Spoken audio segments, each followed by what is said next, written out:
Ladies and gentlemen, RotoGrinders, welcome back to the Blitz Week 4 here on RotoGrinders, and today coming to you on the YouTubes and on the general RotoGrinders page, whereas we are generally premium. So happy to be here doing it. My name is Alex Dunlap. You can find me on Twitter at RosterWatch.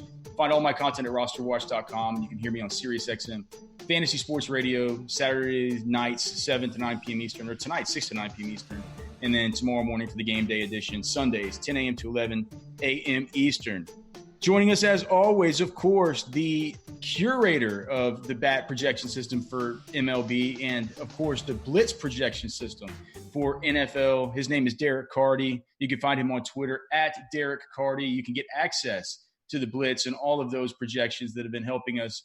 Really, it's just successful year so far if you haven't been watching this show, but certainly the Blitz projection system, a big part of that. You can find it on rotogrinders.com just by going to the NFL tab, scrolling down, finding the Blitz, and you can get access to that.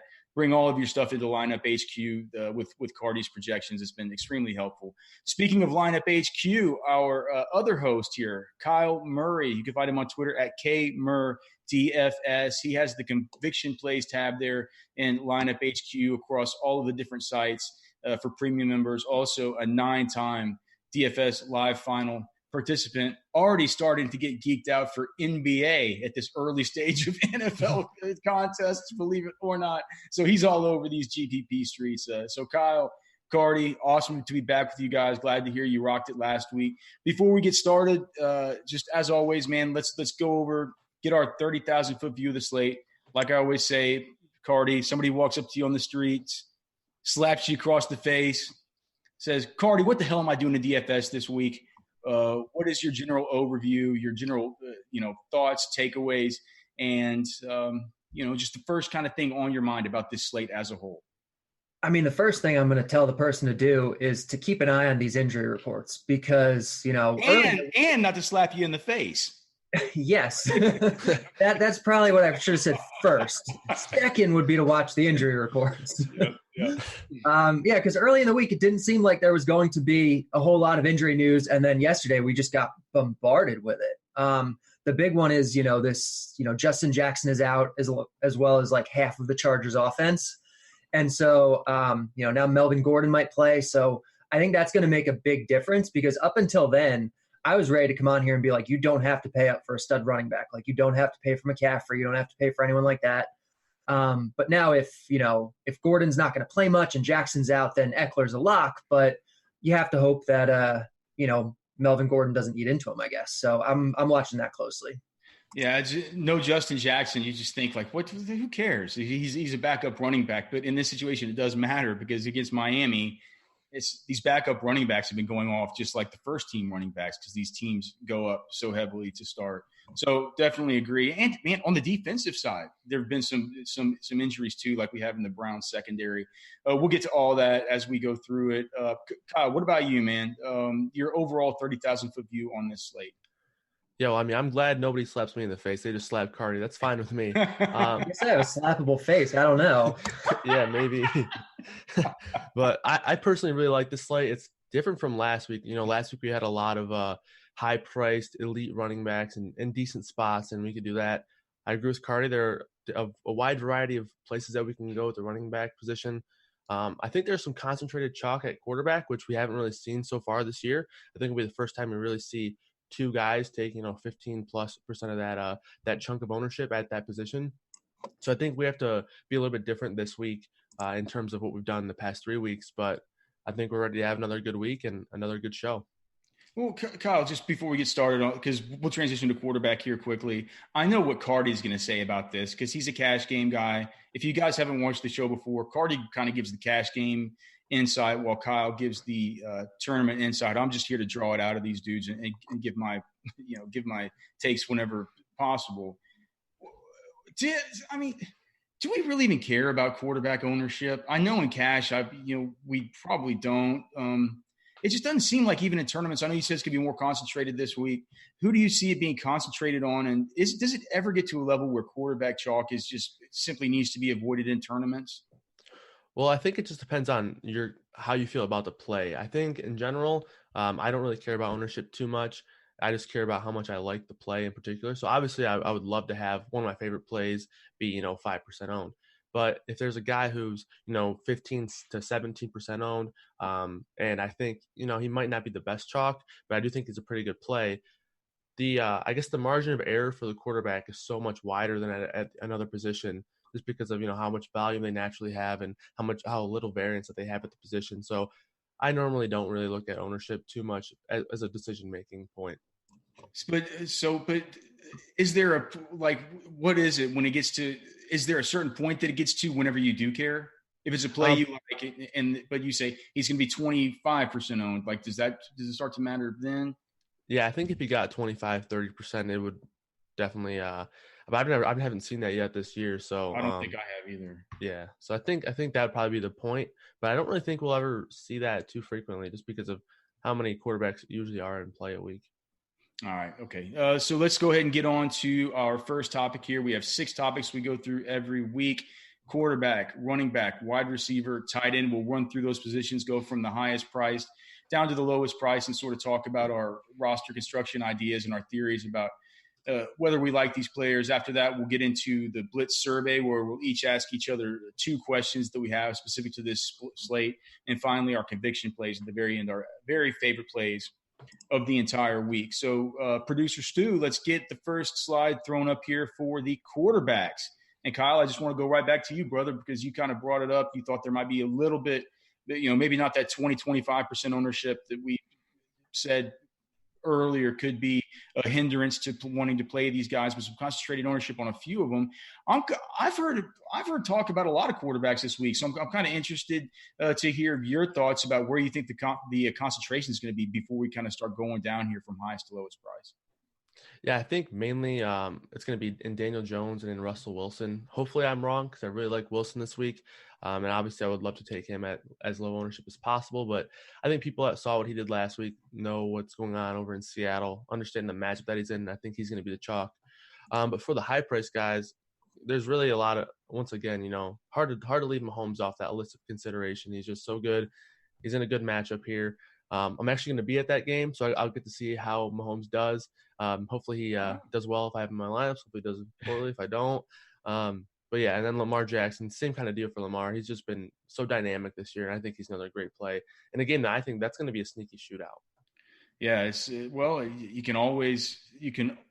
that Baltimore defense isn't what they used to be, and without C.J. Mosley in the middle, and then banged up in the secondary right now, it could definitely be a good spot for both of those teams. We know Cleveland missing both of their corners. It's gonna.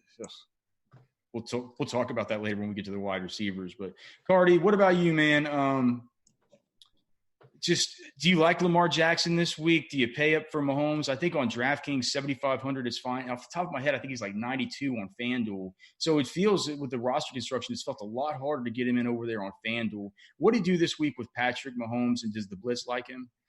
It does. It loves Mahomes this week. Up until this Eckler news, I was ready to play Mahomes in cash games, which is not something I normally do. Like, paying up for quarterback is generally not the way to approach cash games.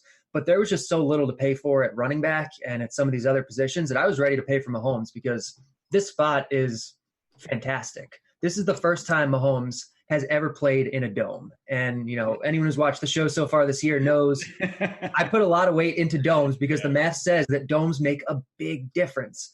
And so you put Mahomes in a dome for the first time in his career against, a pretty mediocre, maybe bad Detroit pass defense that might be without Darius Slay this week.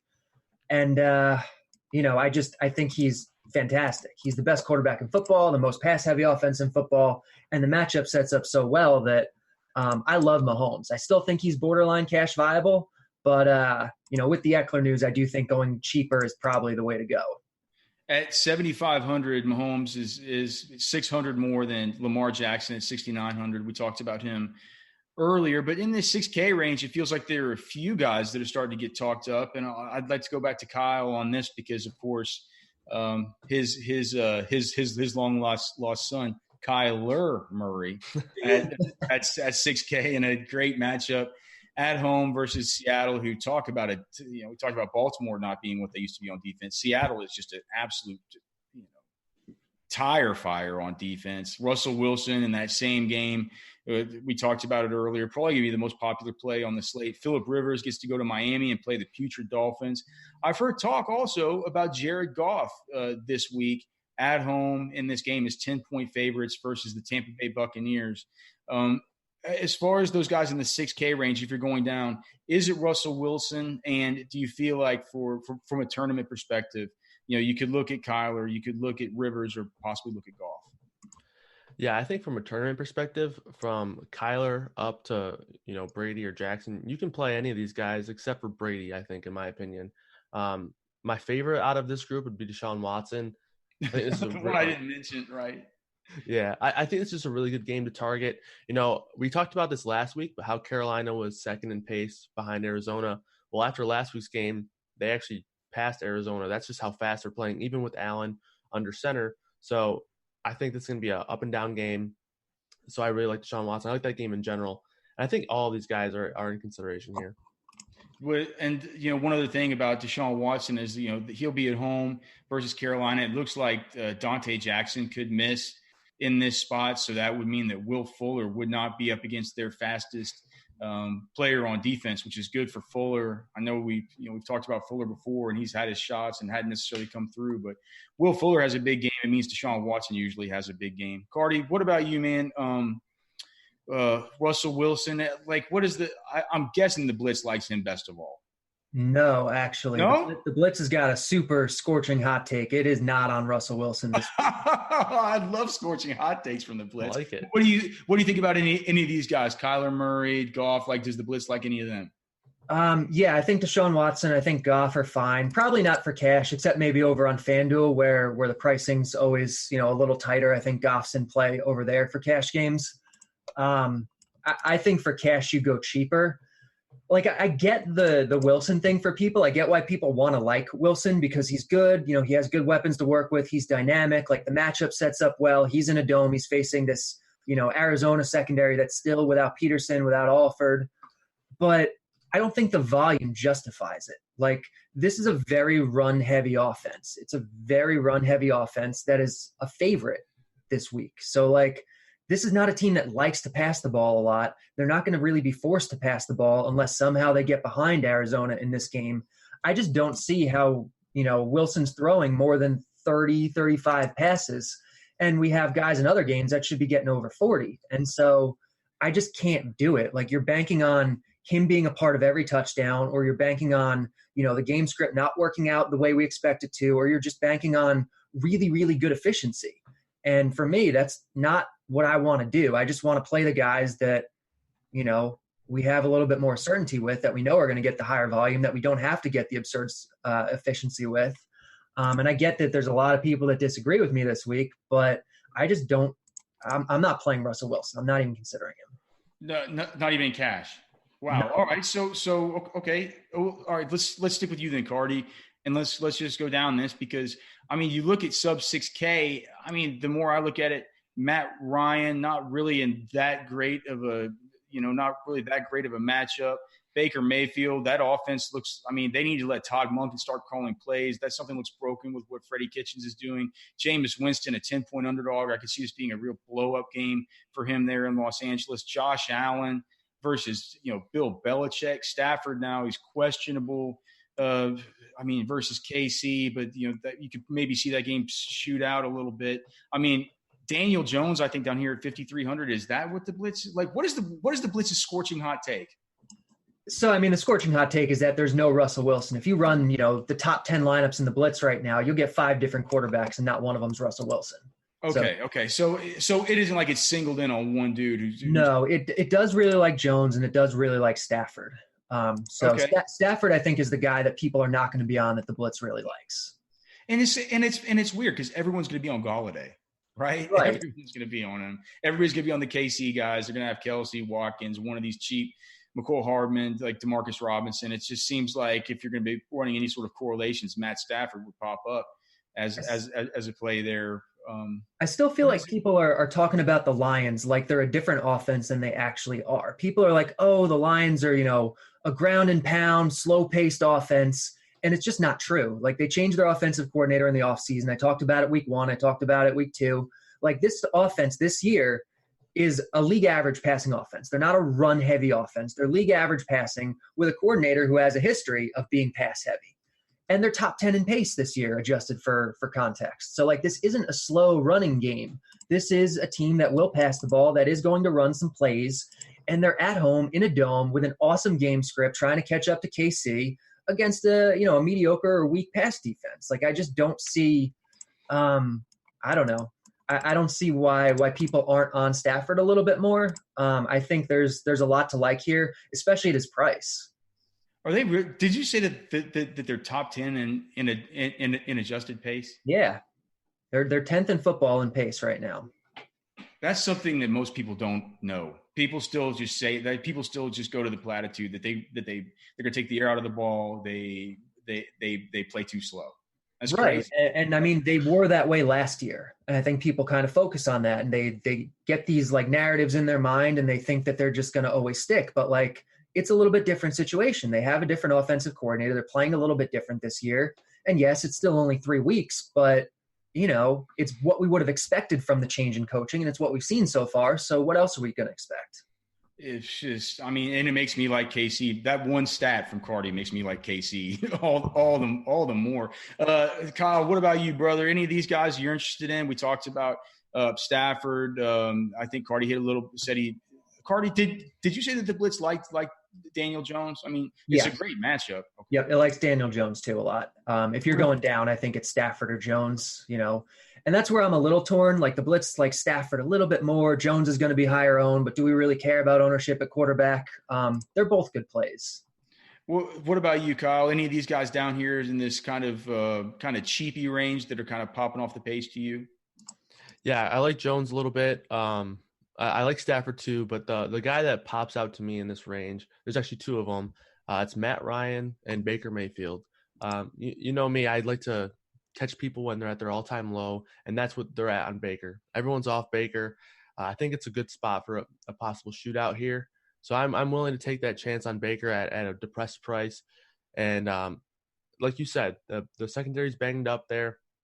I know they're traveling, but it's a division opponent. They should be up for this game. They have a lot of criticism coming into this one, so you got to feel they're going to be motivated. I know none of that stuff really matters too much, but when you take it away and look at the matchup, I think the matchup is severely overrated. They lost Jimmy Smith, they lost Tavon Young, they lost people in the offseason. Yeah, I know they added Earl Thomas, but I still think the secondary is overall average to slightly below average even. They're allowing the 16th most points in the passing game, so I think Baker Mayfield's a good spot to buy low on him. And then Matt Ryan, I love Matt Ryan here as well. He's at home. I do think that they're going to win this game and possibly be ahead here, so you won't have to throw too much. But I do think that the thing that interests me here is I know who I'm pairing him with. I'm going Julio and I'm going Ridley, and that's what I like to see out of a quarterback is someone I know I can correlate with. So I like Ryan and Mayfield a lot. All right. Any other quarterbacks that we did not touch on, fellas, before we move on to the running back position? I think that about covers it. I got one more, actually. I know I missed them. There's always someone. It's Phillip Rivers. So people are going to play Keenan Allen a ton. And we talked about this with Galladay. Everyone's going to play Galladay, but not Stafford. So I think Rivers is a really good tournament play. Everyone's going to play Keenan Allen, but no Phillip Rivers. And that's kind of strange to me because it's just a really good pairing and a good spot. They might not be able to run the ball as much just because of the lack of running backs that they're going to have. I don't think they're going to want to run Eckler into the ground. And if Gordon is active, I'm sure they're not going to want to, throw him in the deep end right away. So I think Rivers is a really good way to get contrarian with your Chargers in tournaments. Well, Kyle, if you do go with Rivers and you stack him with Keenan Allen in tournaments, can you play Austin Eckler in that same lineup? Yeah. Because it just feels like it's hard to game stack. Do you not game stack with Miami? It's hard to bring it back with someone, but the upside there is they're all cheap. All the Dolphins are cheap. So if you do find one that I guess. Preston Williams, I guess. Yeah. Preston Williams would probably be the one that comes to my mind as well. It's going to be hard to like one, but it'll be easy to find one with a decent price tag that you can bring it back with. Preston Williams with a 4-reception, 50.5 yard over-under for his prop this week. So, that's not bad as far as the 4. I mean, it's a 4.5 reception prop just with juice on the under. So pretty interesting there. If you're looking for a guy to bring it back, if you just have to squeeze in all those Chargers. All right, so I mean, at the running back position, that gets us to Austin Eckler and this whole mess. Producer Stu could move us over there to that. Christian McCaffrey at the very top of the running back market. I'm gonna guess, Kyle, before I get to Carty and ask him about Eckler and all this stuff. Are you? It just seems like a week where you'd be into Dalvin Cook because nobody's going to play him. Are you into Dalvin? I love Dalvin Cook. I love him. I knew it. I will have a pretty significant amount of Dalvin Cook. I was planning on having more Dalvin Cook than Eckler this week before all the Justin Jackson news. So now those two will probably be pretty even. But, man, nobody wants to play Dalvin Cook this week. I know it's a tough matchup, but we've talked about how injuries can affect the matchup. Akeem Hicks, questionable. Two other of their interior defensive linemen are questionable. I know Chicago's got the best defense in the world ever, but Dalvin Cook, the usage there is just unbelievably good. If they do anything on offense, emphasis on rush defense anyway. Like, I'm not playing Cook in cash, but I think he's one of the better plays on the slate just in a vacuum. I agree. I mean, at this ownership, I know the price is up a little bit, but at this ownership, what we know he's going to do. If the Vikings score 14 points, he's at least scoring one of those touchdowns in probably 50% of the opportunities. I don't understand why people aren't on Cook even in a tough matchup. I love him. Well, I think he's a lot more appealing over on FanDuel. Where I think he's the same price on FanDuel as he's on DraftKings off the top of my head. I think he's 8,300 on both sites. So yep. Pretty interesting there. What Carty? I'm going to guess that I'm guessing Dalvin Cook's not popping in any blitz optimals at this point, right? He's not at his price. Like, the blitz does think he's a top 4 running back on this slate, but if you're paying over $8K for a running back, I do think Eckler and McCaffrey are better cash plays. Eckler in particular. McCaffrey, I'm a little concerned about. But I like Eckler a lot. About McCaffrey, what are you concerned about? Well, so McCaffrey we know he gets a bunch of snaps. We know he gets all the carries. We know he doesn't really have a backup. But, coming into this year, we expected McCaffrey to be the guy that the offense ran through even in the passing game. He was a 25%, target share guy coming into the year. And now we have DJ Moore, Curtis Samuel, Greg Olsen, all becoming a much bigger part of this offense. They're all over 20%. McCaffrey's only been 18% target share guy this year, which is good, but it's not like fantastic. Last week in his first week with Allen, he was only 16%. That's, like David Johnson, Philip Lindsay level targets. That's not, what we expected of McCaffrey. I think that comes up a little bit, but is it going back up to 25%? It's tough. I mean, especially if they're going to try to feed these other guys too. Like, there's only so many, balls to go around. So I like McCaffrey, but at his price and potentially lower volume than maybe some people are assuming, I was ready to fade him in cash games up until, I'm still going to do it, but I was ready to fade the high end of running backs entirely up until this Eckler move. On the roster watch matchup tool that does a bunch of adjusting for strength of schedule and bringing in a bunch of, proprietary analytics and other high-end analytics from a bunch of different sites, has this, as far as for running backs on the ground, basically the 7th worst matchup of the week. Having to go to Houston. But, of course, McCaffrey does so much through the air, and that's how you can really hurt the Texans. So I'm not that concerned about that. The one thing that did concern me is going through this morning and doing the Vegas tool for our pro members over at Roster Watch. Christian McCaffrey's receiving prop was down at 5.5 receptions with juice on the under, and that's just not – that's not what it's been. And I make that damn tool. It's the bane of my existence. I make it every weekend looking at these props. Like, Christian McCaffrey always has a 7.5 reception prop. And so to see it down at 5.5, it's just that's kind of what I'm saying. Like, there's concern in this regard.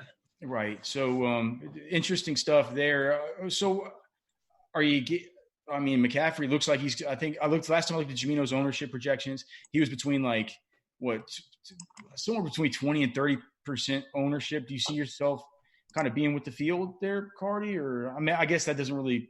It's weird because I was so on him week 1 and nobody played him. I was so on him last week and nobody played him. But we did run a little bit lucky last week. Without that 75-yard touchdown run, McCaffrey isn't a very good play last week. The volume wasn't there in the air, and so I'd probably be under the field if I was a GPP guy, honestly.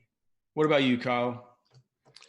I think the main thing for me here is I think there are pivots I like in Eckler and Cook, and the price is I can just save money here. I do think McCaffrey is overall a good play, but when I think that Eckler could, be projected from a median standpoint to match McCaffrey, I think I just play Eckler despite the possible ownership. Honestly, I'm hoping that this Gordon news rattles some cages and brings the ownership on Eckler down a little bit.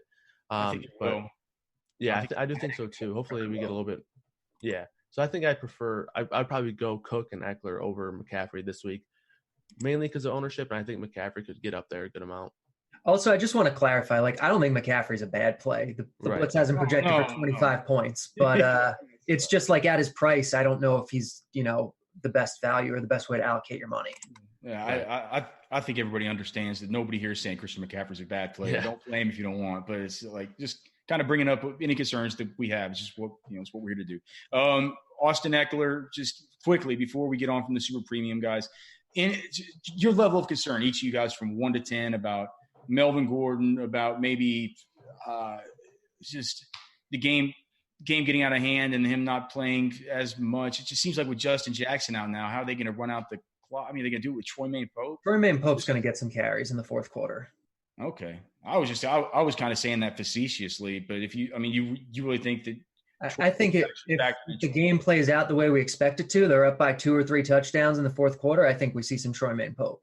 Hopefully by that point, Eckler's done his damage. We see, 10%, 15% Popes, and then we still get a, Eckler for 50 or 60 or 65, and then he's a great play. But there's a little concern, I think.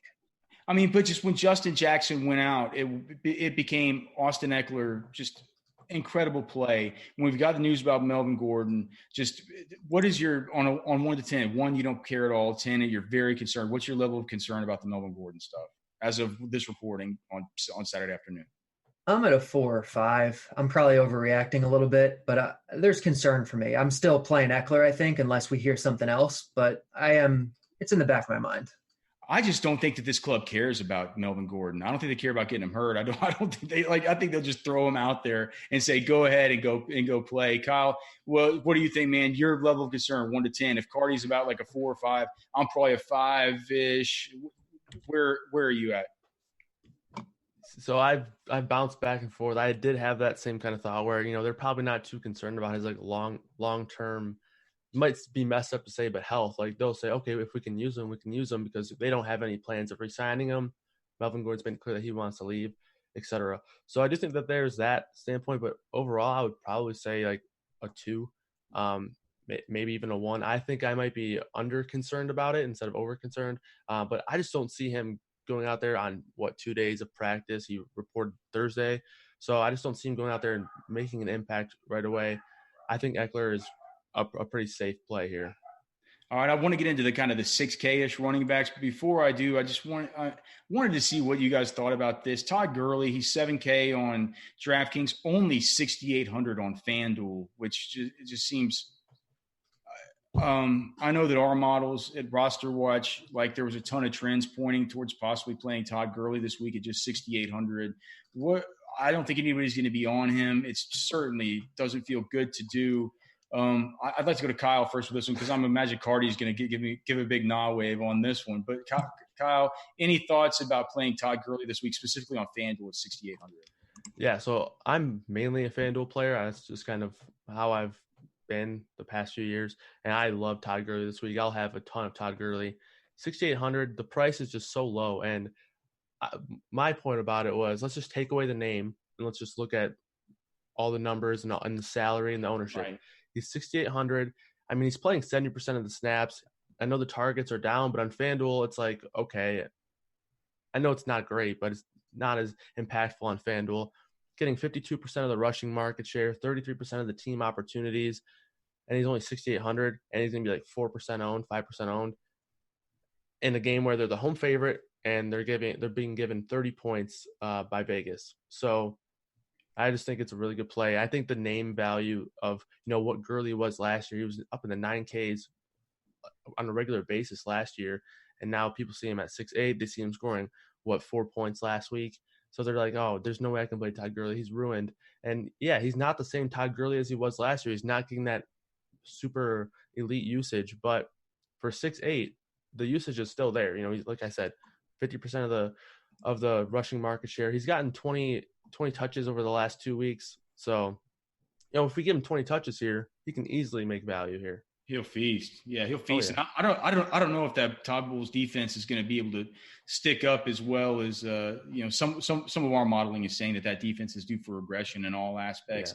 Yeah. The other thing is I saw Malcolm Brown's prop this morning only at 30.5 total rush plus receiving yards. So, at least the Vegas sportsbooks don't see him biting into a bunch. Carty, I don't think you're going to be interested in Gurley, but just want to ask you anyway. Do you have any interest in Todd Gurley? Not as a cash play. I can certainly see him on FanDuel as a GPP guy, but he's not there for cash games for me.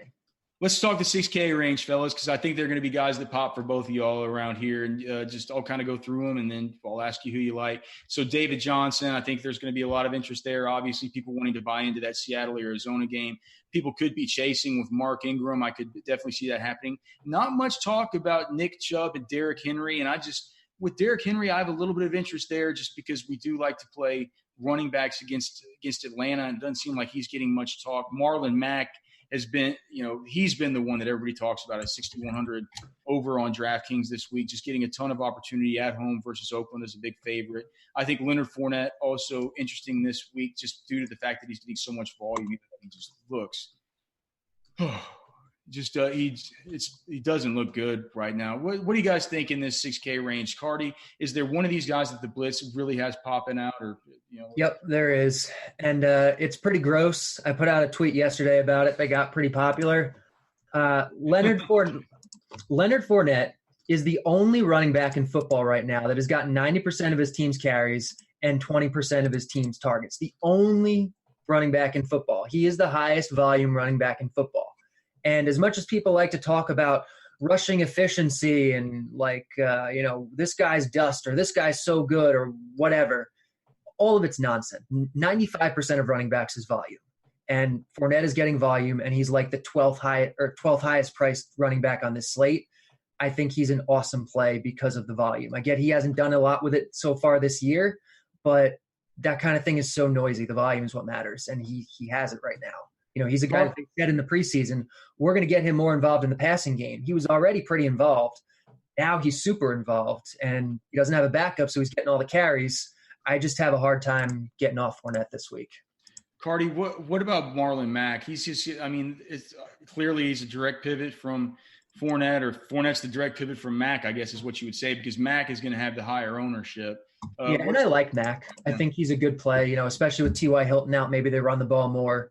But I just think there's so much to like about Fournette, especially you look at the weather in this game. It's going to be super windy, which probably means more rushing and more shorter passes, which great again for Fournette. Kyle, how is Vic Fangio's defense so bad with all those great players that he has, and how good his defense was in Chicago? Just unbelievable. What any of these players that you like in this 6K range that really pop off to you in the initial modeling you've done here for week 4? Yeah, I think there's a good amount. I do have some interest in Fournette. I love Marlon Mack this week. Got some interest in Derrick Henry. There's 2 guys that I'm crossing off. One's Mark Ingram. I just don't consider him, a guy that's going to be able to maintain what he's been doing. And at that price, I think there's so many other plays. I'd rather play David Johnson for 200 more. Yep. Give me even Todd Gurley, even on DraftKings. Nick Chubb's another guy that I'm just not getting to, not necessarily because I don't like him, but because I am leaning towards the passing attack in that game. So that's kind of just my personal opinion on Chubb. And when I have pivots like Henry and Mack and Fournette, who I really like all 3 of those guys, that's kind of the area that I'm going to. So I think Mack is just an amazing play. I liked him a lot last week, and he did all right. He got in the end zone, got like 70 yards on the ground or something like that. And now he's going to Oakland, where the matchup should be, good to maybe even better than last week. And no Hilton, I think, will be huge. Defense might be a little bit stiffer against him, but I think I would be surprised to see him not get 20 carries. I think this is a game that they can easily win and control. And they're already running the ball at the 4th most heavy rate in the NFL. So Mack just appears to be one of the usage monsters this year. Let's talk, if it's okay with you. Carty, did you have something else to say about Marlon Mack? I think the Blitz has Mack projected for the most rushing yards on the slate. The biggest concern is just that, he doesn't get all the passing work, I think. Right. And that's why I prefer Fournette, but I do really like Mack. Marlon Mack, a 1.5, I'm pretty sure 1.5 reception over under for his prop in this game, 13.5 yards over under. So not the biggest, not an absolute monster in the receiving game from the biggest books there. Let's go to these guys let's just go to the sub 6K down to the 5K range, and then we'll talk cheapies. Chris Carson now, Rashad Penny. It's not last I saw, unless there's been news this morning when I've been doing props, it seems like Rashad Penny's looking like he's going to be a game time decision, very iffy at best. Even when he didn't play, last week, that whole pivoting to Chris Carson, some of my lineups really hurt me last week. It's just still kind of tilted by that. I'm not sure how much I want to play Chris Carson, even though it's such a great environment. LaShawn McCoy's been questionable. Sony Michel has just looked like he's crapped his pants. He can't, I don't even know what's happened to him. How he's every bit of his juice from college got absolutely zapped. It seems like the guy in this range everybody's going to be looking to is going to be Kerryon Johnson, just in this good game environment. I know Carty talked earlier about Stafford, about the Lions offense being 10th in adjusted pace. Carty, does your love for Stafford extend to Kerryon this week? It does, but not as much as I think some other people. Like a lot of people have talked up Kerryon because after they released CJ Anderson, he got most of the snaps last week, which is a good thing. He's going to get more carries, but it's not a great game script for that. Like they are going to be chasing. I think they're going to be passing more than maybe people expect them to be. And, even though, the stat I've seen floating around is that he got he was running around on 75% of the dropbacks or something last week, but he's still not seeing the targets. Like he's still just not getting. If he's not getting the targets, then that's a problem. If he's only going to be a 5 to 10% target share guy, I can't justify him as a cash play here. If he's above that, then it's a great price. And I love him as a GPP play. I think he's a good point per dollar guy. I don't think he's landing in my cash builds. I'm kind of surprised, but I kind of figured that I was going to come into today and Carty was going to have Kerryon at 5.4K. They're in the Blitz optimal. So that's very interesting. Kyle, what about you, man? Any of these guys? And then, you talked about how you liked Marlon Mack earlier. What about on the other side of the coin? It looks like Josh Jacobs is going to be less than 2% owned. Pretty cheap here at 5,100, and I think he's 6,000 over on FanDuel. So he's been sort of coming into some of the builds that I've been generating over there on FanDuel, just for putting together a bunch of tournament lineups. Who is there anybody in this range that sort of pops off to you? Yeah, I think from this 5 to 6K range, there's 2 or maybe 3 guys that pop for me. I do like Kerryon a little bit. I do agree with Carty. There are some concerns with his lack of just them drawing up plays to get him the ball in the passing game. If you were to read content this week, you would never believe that you two guys would have these opinions. Everybody thinks the Kerryon's just the the lock button insta call. I think people really undervalue still, and I don't know how, but they still undervalue the value of pass catchers when it comes to running backs. Like that is on DraftKings, at least, like that is the primary driver of value. And, I think people just kind of overlook that, or they assume, that the role is going to expand before we know that it's going to, or before it actually does. And it might never do it, I'm sorry, Kyle. I didn't mean to interrupt you there. But so you said that you had 2 or 3 guys here in this range. If you'd like to continue. Yeah, I think the main thing for me about Kerryon is he's going to be 20, 25%. So there, with that concern, I do think that they are making an effort to give him the ball on the ground. 20 carries last week is obviously, I think it was a career high, definitely a season high. So that's nice to see for Kerryon. But the next guy is Josh Jacobs. I think he's just a significant value, especially on FanDuel where he's 6K, 5K on DraftKings, I believe. So, or 5-1 on DraftKings. So good price there too. And the next guy for me is Chris Carson. People are going to be afraid to go back to him, but so for me, I think I should take a path. It's either I'm going to consider Carson to be the guy, or if Penny's out, then they're just going to put the keys in Russell Wilson's hand. So I think I have to make a decision one way or the other. And I know that he's been fumbling a ton, and he bit everybody in the backside last week. But it's just an ideal spot, especially if Penny's out. If Penny's in, I'll reconsider everything. But right now, I'm going as if Penny's out because I think he's a game time decision. So I think Carson would be the guy for me on DraftKings. I think it's just a good way to leverage off the Wilson ownership. I think people are going to be scared after last week. I think he's a great GPP guy. I am. Yep. I'm scared. I don't even want to play him in tournaments. I think I'm going to have to play a little bit. All right. So cheapies, fellas, they are headlined this week, of course, due to the Saquon Barkley injury by Wayne Gallman. I want to hear each of y'all's thoughts on Wayne Gallman and a terrific matchup here, and then any other low-priced sub 5K options on DraftKings that you could be interested in. Let's start with Carty. Where's the Blitz think of Gallman and any of these low-priced guys? There's usually a surprise or two. You got any surprises for us here among the cheapies? Yeah, there's probably one.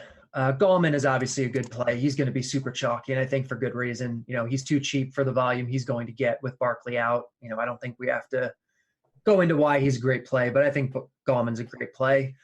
The guy that the Blitz really likes, and he's the guy that I said last week that no one was going to be on, no one was going to play, and he was in my cash lineup up until the Burkhead Carson news came out, and that's Philip Lindsay. Last week, the Blitz was super on Philip Lindsay, and he went nuts. Yeah. And it likes him again this week. It thinks he's just as good as Carry-On, and he's going to come at, a tenth of the ownership? Yeah, he doesn't get the same type of workload in terms of the carries, but he's getting so much work in the pass game, and that matters so much on DraftKings.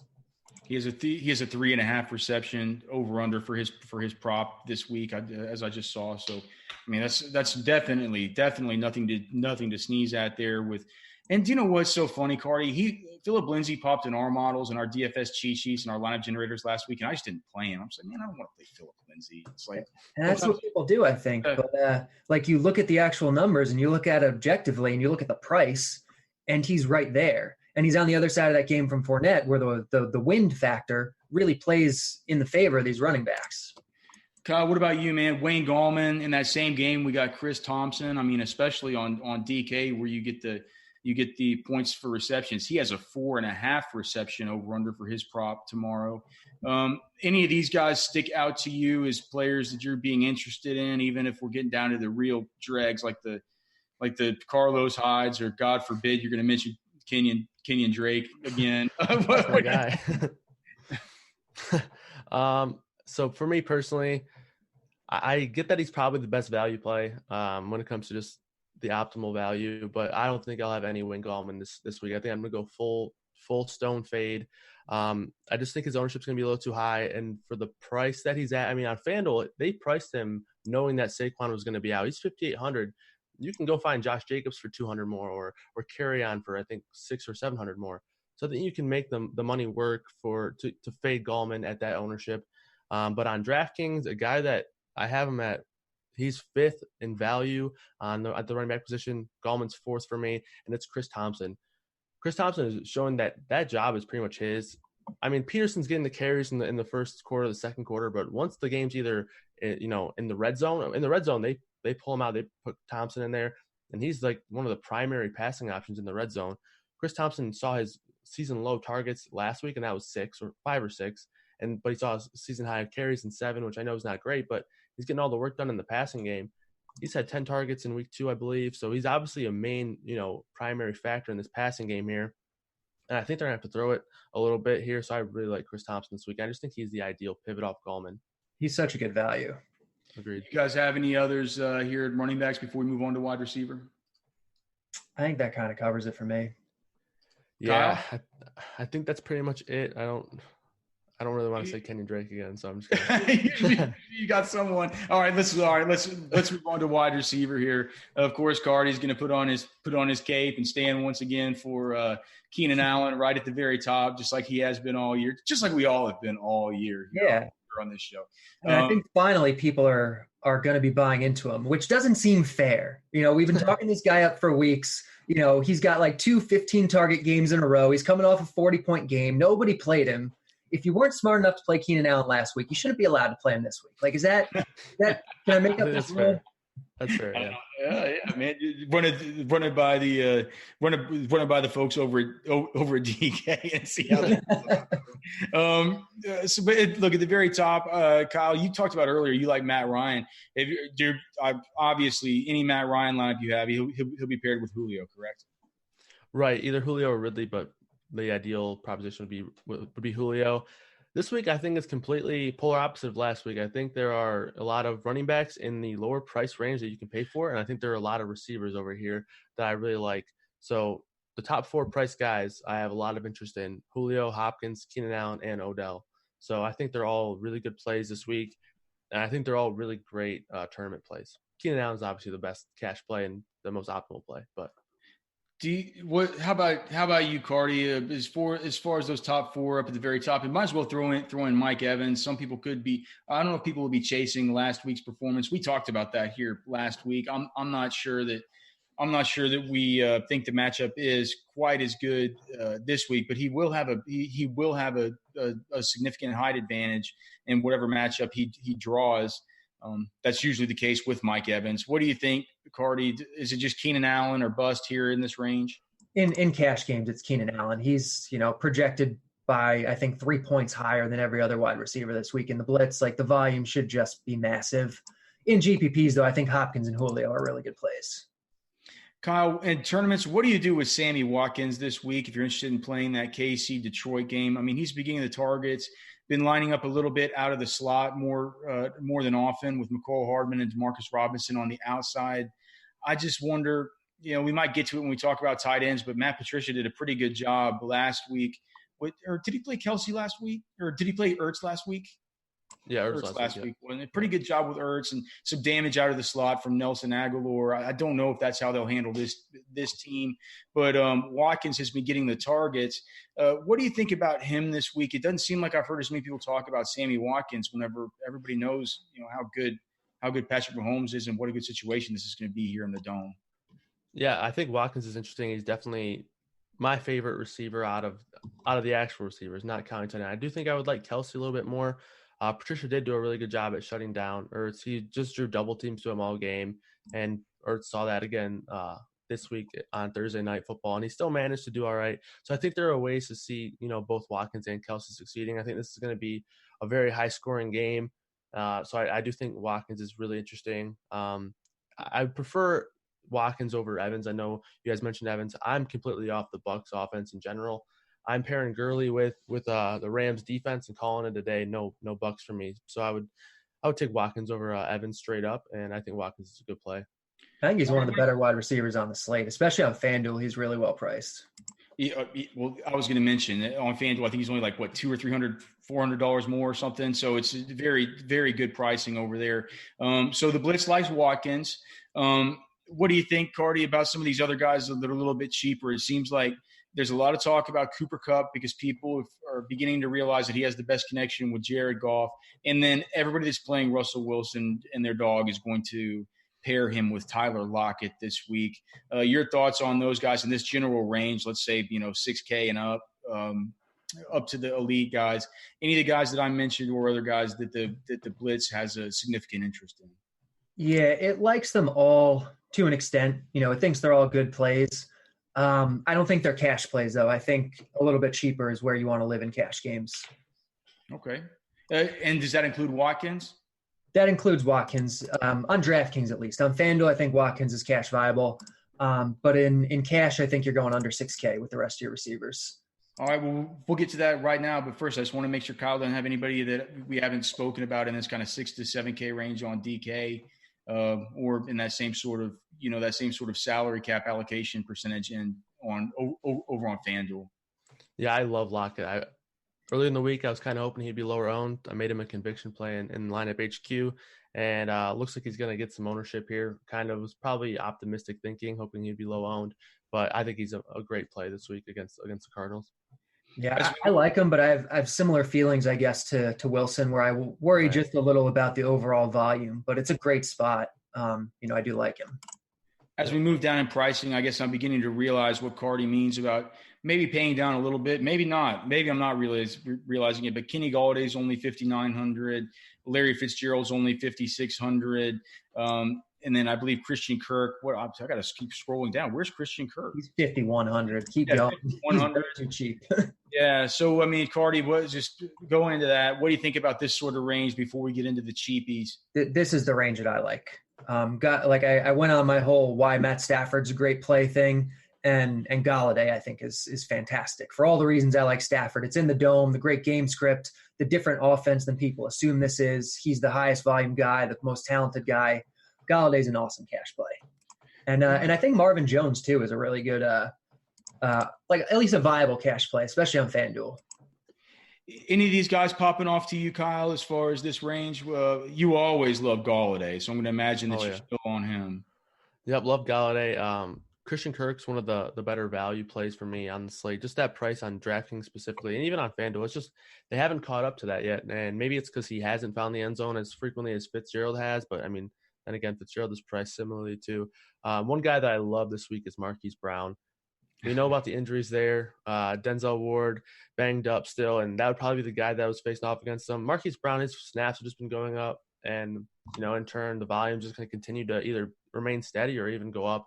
Like I said, I've mentioned this. This is one of my favorite games this week. I think it's going to be a shootout, and, Marquise Brown's the clear number one guy for Lamar Jackson. So. It's just the best play, especially on FanDuel. It's like I think he's the same price on FanDuel as he is on Draft. He's definitely I think he's sub 6K on FanDuul. He's actually cheaper on FanDuel than he's on DraftKings, $5,700. Yeah.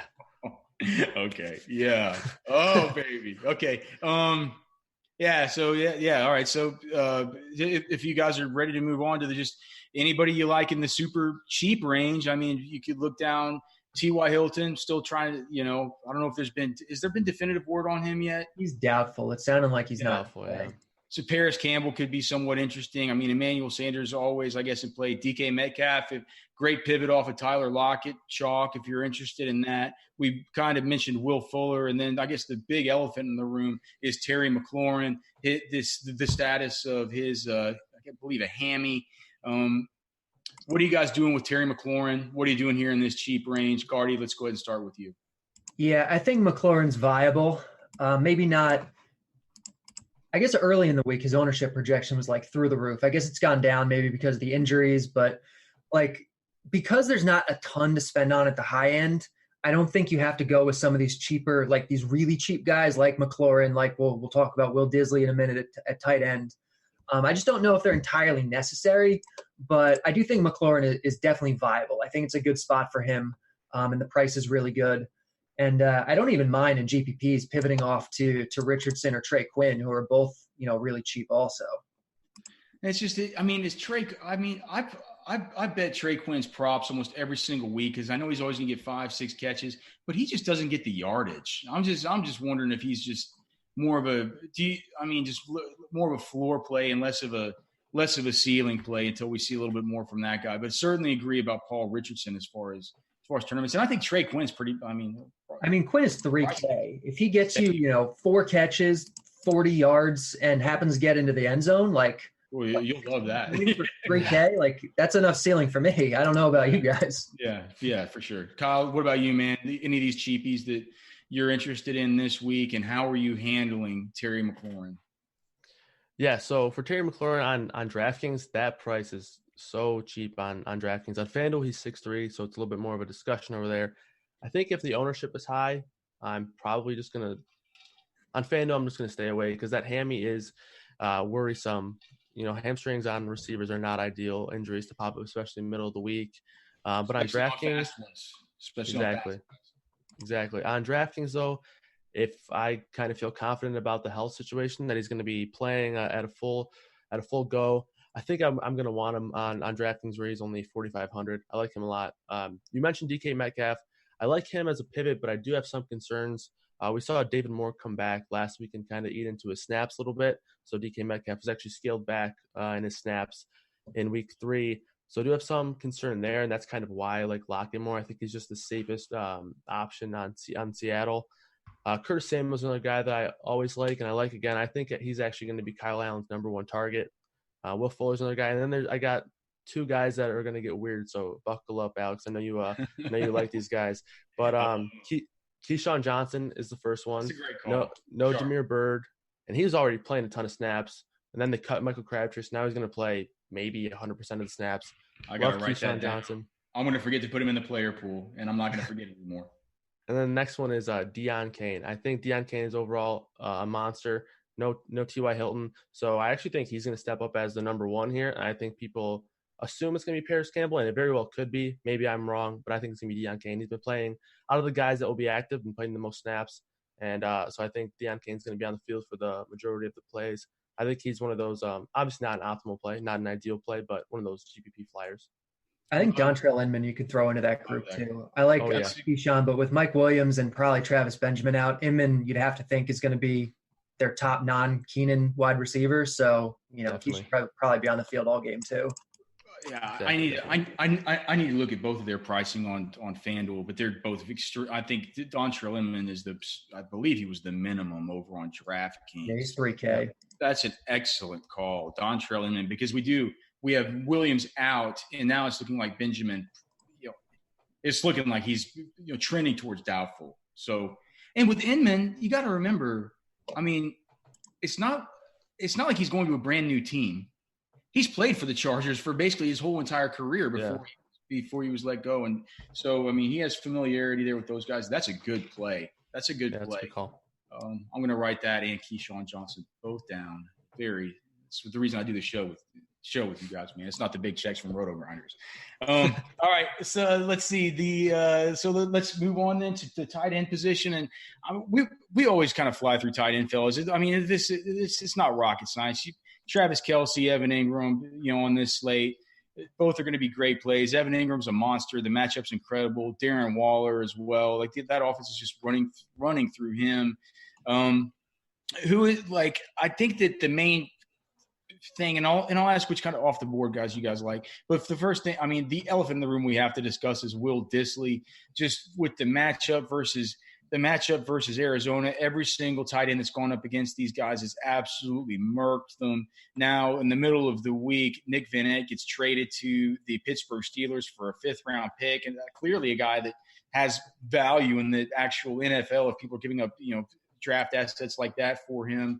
And so we should see Will Dissly basically running all the routes, getting all the tight end work, as long as Luke Wilson doesn't come in and absolutely swindle us. Are you guys playing Will Dissly? Are you buying into it?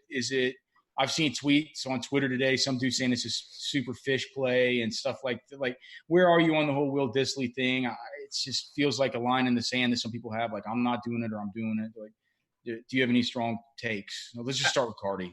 I think he's a fishier play than most people are wanting to believe.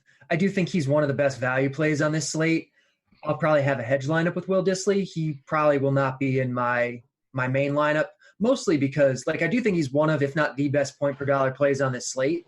But one, I don't think he's necessary because there's not a lot to pay for. Two, because there's a ton of other awesome value at tight end. So getting locked into one guy seems stupid. And three, because there are legitimate concerns here. For one, I've talked about it all show. There are volume concerns for the Seattle offense in general in terms of their passing attack. And two, position versus or defense versus position defensive data after 3 weeks is so insanely noisy. People are like, oh, Arizona is so terrible against tight ends. You have to play any tight end against them. It's just bad, first. Second, we do have other teams that, even if you're looking at this, Darren Waller's facing the Colts. That's really good in terms of that data too. And there's been some speculation from smart people that, part of the reason Arizona's been so bad against tight ends is because whatever his name is, DJ Swearingen has been, kind of covering these tight ends. And there's speculation it's going to be Budda Baker stepping up and doing it this week. So I don't know. I like Dissly. I think he's a good value. He's certainly not a must play. He's certainly not like this lock play that everyone's making him out to be. And I don't think at his price he's necessary. I think I'm going up a little bit. Who is it? Evan Ingram popping in the blitz? It's Darren Waller again. I went on a whole thing about Darren Waller last week, how 2 weeks ago he was the chalk, had a pretty good game. Last week, for whatever reason, people were just off him. And he went out and he had a monster game, and they're still off him again. If you look at every wide receiver or tight end on this slate and their target share this year, the top 4 guys are Michael Thomas, Keenan Allen, Cooper Kupp, and DeAndre Hopkins. And the 5th guy is Darren Waller, up there with the freaking receivers. He has 5% higher target share than any other tight end in football this year. He's probably not going to be a 30% target share guy the whole season, but he's getting a huge part of this offense. It's favorable game script. It's in a dome. He's facing an Indy defense that, people talk about all the time. They play their zone coverage, and they force the targets towards the tight ends and the running back. So, why is Darren Waller not going to be high owned again this week? Yeah, he's not. Well, he'll be high owned among. If we were to play a 3-man, he'd probably be pretty highly, at least 66.6% owned. Unless Kyle has different thoughts. Kyle, your thoughts on Disley and the general tight end group before we move on to the Blitz survey and our conviction plays and get out of here. Yeah, well, I mean, for me, I think it'd be 33% because I don't think I'm personally getting too much Disley. I just think there's too many other options, and I agree with Carty. I think Waller is one of the better plays at the tight end position on the slate. And I think there are just so many other places that you can go. I think Hawkinson's an amazing play this week, and he's cheaper than Disley. So I think there are ways to pivot and save money, and then there are ways to pivot for upside. And, obviously I like Kelsey. I like Ingram again. I think Mark Andrews is a good play. I've talked about this game again and again. So I think Mark Andrews is another good play. And then Darren Waller. I haven't gone back and looked at target shares for tight ends over previous years, but 30% through 3 games has to be one of the all-time highs. It's insane, and it's probably not going to continue. But at the same time, it's a big number, and he's clearly a big part of this offense, and he's clearly talented. Oh yeah, you just got to keep going back to him until they catch up, until that price catches up, and it hasn't yet. So I think you got to go back to Darren Waller. Carty too is probably in the mix. Yeah. Carty, do you plan on being a coward and making a Will Disley cash hedge lineup? Yep, I definitely do that. Lots of cowardice around here, man. I'm planning on doing the same thing.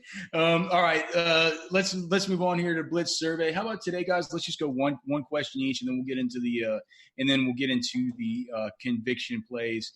Any of you guys, Kyle? Do you have a question prepared at this point for the Blitz? Yeah, I'll go with one. Okay. So, I'm just going to ask you guys, who's your favorite play? I'm not going to make you guys get out of your comfort box here. We're going to go tournaments only. Favorite GPP play that nobody's talking about that you are kind of confused about why nobody's liking this guy?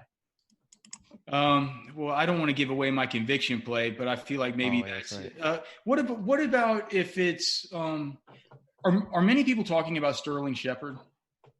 I haven't heard much. Yeah, I haven't heard much either. If people aren't talking about Sterling Shepard, I think that they're just. I mean, it's clear. Last week, nine targets. He had the 100-yard game. They're just looking for ways to get him the football. If you just go back and look, I think they gave him the ball on jet sweeps and reverses 2 or 3 times as well. So, in this last week before Golden Tate comes back and with no Saquon Barkley, it's going to be a lot of Evan Ingram and a lot of Sterling Shepard in the best matchup of the week via our analytics. So he's cheap. He's only 5,800 on DraftKings. So Sterling Shepard would be the one that I would recommend that I haven't heard many people talk about. I think my guy'd be Matthew Stafford. I haven't heard a lot of people talk about him as much as people are talking about Galladay. And I think he's an awesome play, between the home field advantage, the dome, the game script, the offense that they're running. I think Stafford's an awesome play that is going to come in too low owned. I think any of the Detroit stacks, you can stack him with Galladay, with Jones, with Hawkinson, and run it back with any of the Chiefs. And I think that's fantastic. Yeah, I like that call. All right, so I'll go ahead and go next. And, we don't ever talk defense this year, really. So if you had to play one defense in every single lineup this week, price considered, which defense is it going to be, Kyle? Oh man, I don't like marrying myself to a defense, but for this week, DraftKings has a rule. It's the one defense rule. All right, I'm gonna go with the Rams. I've mentioned it before. I know Winston does have some upside. He shows some upside here and there, but pairing Gurley with the Rams, I think, is a pretty good strategy for me this week. We've seen that offensive line has a lot of struggles, and Winston's turnover prone. So I'll go with the Rams. Carty? I love the Rams. I think they're the top defense on this slate. But in cash games, I generally like to go a little cheaper. I think the Broncos, if I was picking one, would be my pick. I think they're a top 5 defense. They're only 2.9K. They're facing a Jaguars team that is starting, a backup quarterback, and it's really windy. So there's, extra interception opportunities. All right. And then, so I guess we've both. So Carty, your question. Is Daniel Jones good? Because in college, he didn't really look very good. You know, draft Twitter, when the Giants took him at 7, thought he was terrible. And then he comes out last week and he looks amazing. And now he's going to be chalk. So, like, is Daniel Jones good? And where are you going to be on him relative to the field? I mean, this is right into my wheelhouse because I told all these donkeys on draft Twitter, you guys are going to eat your damn words the same way you did about Josh Allen. Every single one of you dorks. Like, get out of your mom's basement, go out and watch these players live, go to the Senior Bowl, go to the workouts, go check them out, talk to the coaches. You'll find out that Daniel Jones, what he has between the ears, it's look, it was going to come. He's good. He's fast. He's athletic. He's got brains. He's a good player. He'll continue to be good. I'd like to play him this week on I believe on DraftKings, but not as much over on FanDuel where it's just a little bit more expensive for him. But I mean, like it's a great matchup. Daniel Jones is good. He's the absolute future of that franchise. I have no doubt. For me, I don't want to claim to be, a film junkie or anything like that. I do think he's good. I watched him a little bit in college when, the buzz was coming up. They might be a first round pick. Watched him a little bit. Thought he looked good. I obviously think he has all the intangibles to be good at the quarterback position. I like that he's a little bit mobile. I always think that sneaky mobility is always nice to add on. He kind of gives me like a Carson Wentz type vibe, I guess. So I do like. I think he'll be a good quarterback, and I'm playing him this week a little bit. I don't think I'll match the field. Might be right around the field. I think I'll probably have like 10% of them, just because I think there's so many other options that I like. So I don't think there's anything against him. I think he's going to be a good player, and I think it's a good matchup for him. But I think I'm just going to try to find other spots too. Can you guys believe that some people on Twitter told me that Will Greer was going to be better than Daniel Jones? It's just, I just like, where do you get this stuff, guys? It's a fun place sometimes. Jesus, man. All right. So let's get on to it, fellas. Our conviction plays, our favorite plays of the week. Again, my name is Alex Dunlap. You can find me on Twitter at my account at Roster Watch. You can hear me on Roster Watch Saturdays 7 to 9 p.m. Eastern, Sundays 10 a.m. to 11 a.m. Eastern. Kyle, you can find him on Twitter at KMurDFS. Find all of his conviction plays here on RotoGrinders and Lineup HQ. And, of course, Derek Carty, the curator of the system after which the show is named The Blitz. You can find him on Twitter at Derek Carty. You can find The Blitz just very easily on the RotoGrinders homepage. I would really recommend you guys going and checking it out if you want to step up and an edge in your cash games and in your tournaments. Just go to the NFL tab, scroll down to The Blitz. It'll give you all the information about how to get access right there. All right, fellas, we'll go Carty, Kyle, and then me and get out of here. Carty, your conviction play of the week, the play that you love the most. Last week, I think I said Keenan Allen and Darren Waller, and Keenan Allen worked out great. So did Waller. People are on Keenan Allen now, but they're still not on Darren Waller enough. So I think Darren Waller's got to be my conviction play. And I think Leonard Fournette, as gross as it is, I think he's going to come in way too low owned at his volume. Love it. I'll be playing both those guys. Kyle, what about you, brother? Yeah, I think those are two really good calls. So on FanDuel, I'm going to have two site-dependent conviction calls. On FanDuel, it's Todd Gurley. That price is just so unreasonable in my opinion. I think people are down on it. The stock's down on him, so we should buy low, and hopefully he comes through for us in a game where, all signs are pointing to a solid production from him this week. But on DraftKings, I'm going to go with Dalvin Cook. Nobody's on Dalvin Cook this week. He's my guy. And I think he's a good pivot off the McCaffrey chalk. And, yeah, I think Cook's just going to smash in a bad matchup. Two very contrarian plays. We could see Kyle going extra big this week. Mine's super easy to me, especially over on FanDuel. It's Marquise Brown, Hollywood Brown, going up against the depleted Cleveland Browns secondary, man. This guy's got Tyreek Hill speed, and imagine Tyreek Hill getting 10-plus targets per week.